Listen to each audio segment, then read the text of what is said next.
the history of the atom, and understanding the periodic table of elements. The students will have 3 objectives: explain the history concerning the discovery of the atom, identify the existing trends within the periodic table, and identify how many subatomic particles are in each element using the periodic table. In the year 460 BC, Democritus develops the idea of an atom. He actually pounded up materials in his pestle and mortar until he had reduced them to smaller and smaller particles, which he named atoma. In 1808, a man by the name of John Dalton suggested that all matter was made up of tiny spheres that were able to bounce around with perfect elasticity, and he called them atoms. In 1898, a man by the name of Joseph John Thomson found that the atom could sometimes eject a far smaller negative particle, which he called an electron. Thomson developed the idea that the atom was made up of electrons scattered unevenly within an elastic sphere surrounded by a soup of positively charged particles to balance the electron's charge, sort of like plum pudding. And in 1910, Rutherford oversaw Geiger and Marsden carrying out his now famous experiment, where they fired helium nuclei at a piece of gold foil which was only a few atoms thick. They found that almost all of them passed through, but about 1 in 10,000 hit the foil. This is how it was set up with their apparatus. As a result, Rutherford's new evidence allowed him to propose a new detailed model with the nucleus, and he suggested that positively charged particles were in the middle, and of course they attracted the electrons and kept them in place.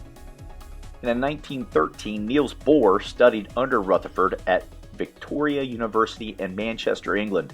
Bohr refined Rutherford's ideas, and we came up with what's called the Bohr's model, as depicted above. You have protons in the middle, electrons on the outside in orbits, and of course the nucleus also has neutrons. As you can see in the chart above, the protons have a positive charge, the neutrons have no charge, and the electrons have a negative charge. One of the first people to categorize the atoms and start listing them by their characteristics was Antoine Lavoisier in 1789. But the father of the periodic table has to go to Dmitri Mendeleev. This was in the late 1800s, and he was found in Russia. We're going to take a look at the periodic table and try to figure out some keys to understanding it.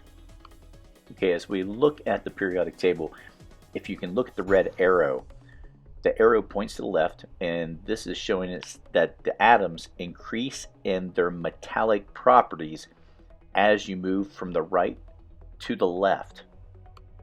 Okay, and if we take a look at the periodic table from the left to the right, the reactivity decreases, and from the top to the bottom, the reactivity increases.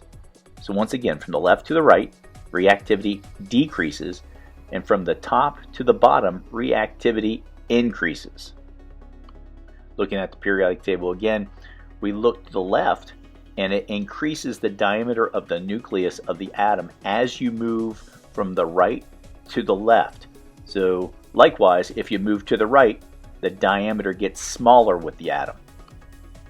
Now if we look at the different columns with the periodic table, the red arrow is pointing at family number 1.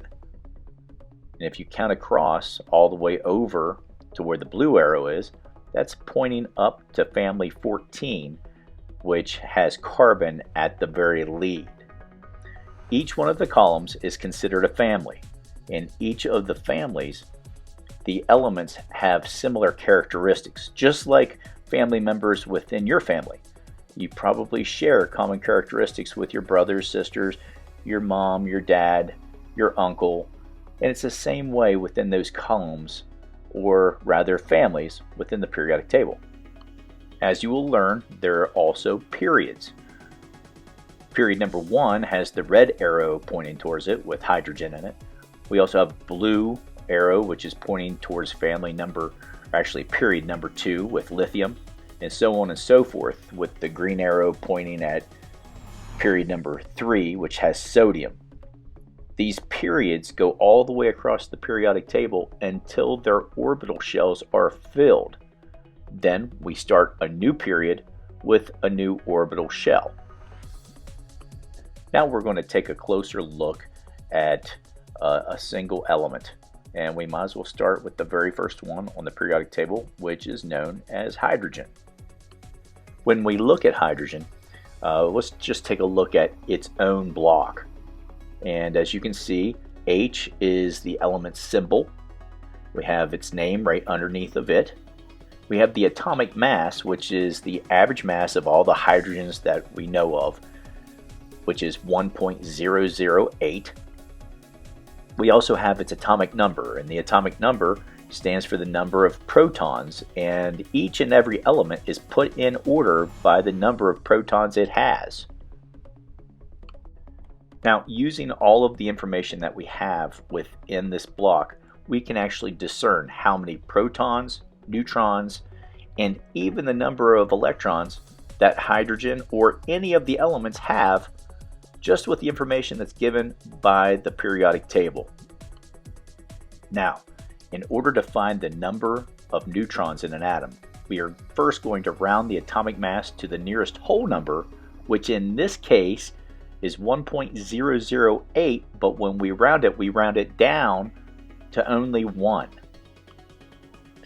Now we will then identify the number of protons in hydrogen, which is equal to the atomic number.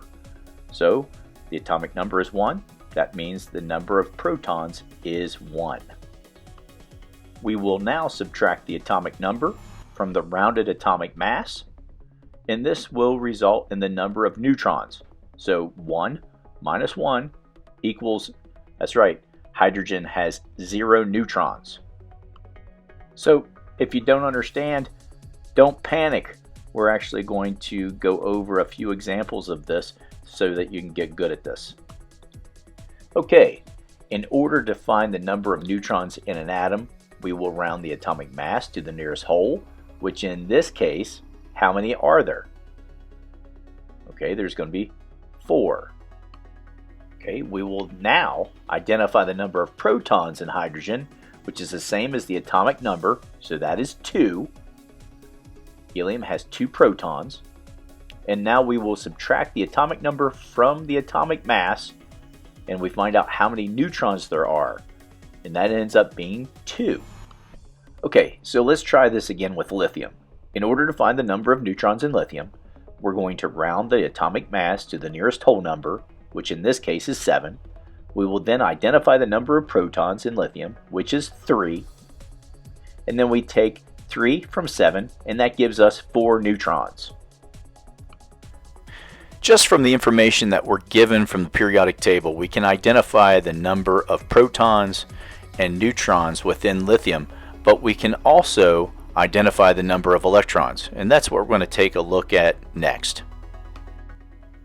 Okay, understanding ions, if the periodic table shows a charge, this indicates that it's an ion.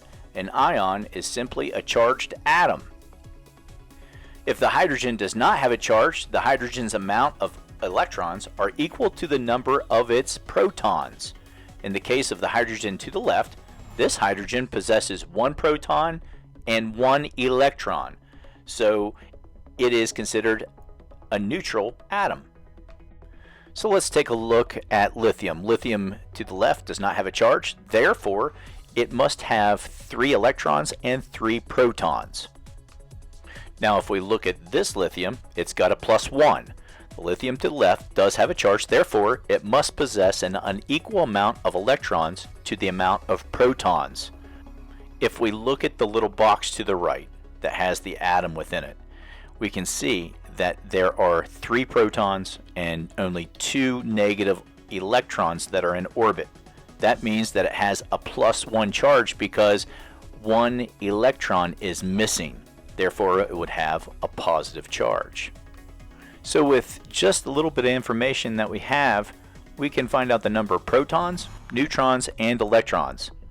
And that is today's narrated PowerPoint video. I hope you enjoyed yourself, and we'll see you soon.